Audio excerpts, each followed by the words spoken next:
ଆପଣ ଦେଖୁଥିବେ ମୁଁ ଏଇ ଗୋଟେ ବାଛୁରୀକୁ ଦେଖଉଛି ଦେଖନ୍ତୁ ଆର ମାନେ ଏଇ ବେକ ପାଖରେ ଏଇ ପୁରା ଦେହ ସାରା ସେ ଗୋଡ଼ ମାନେ ଚାରିଆଡ଼େ ଦେହ ସାରା କୋଉଠି ମାନେ ଏମିତି ନାହିଁ ପୁରା ଫୋକା ଫୋକା ହେଇକି ମାନେ ଘା ହେଇଯାଇଛି। ଏଇଟା ନେକ୍ସଟ ଇୟର ବି ଆମ ଗୋଶାଲାରେ ହେଇଥିଲା ଏମିତି ଏଇ ସମୟରେ ହିଁ ହେଇଥିଲା। ମାନେ ବହୁତ ବାଛୁରୀକୁ ଆମେ ହରେଇ ଦେଇଥିଲୁ ଜାଣିପାରିନଥିଲୁ ସେ ସମୟରେ କେମିତି କ'ଣ ଟ୍ରିଟମେଣ୍ଟ କରିବୁ।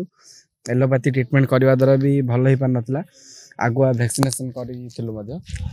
ଏଇ ବର୍ଷ ମୁଁ ଜାଣିଥିଲି ସେଥିପାଇଁ ବୋଲି ଘିଅ କୁଆଁରୀ ହଳଦୀ କଣ୍ଟିନ୍ୟୁଅସଲି ଦେଉଛୁ ତଥାପି ଭଲ ହେଉନି।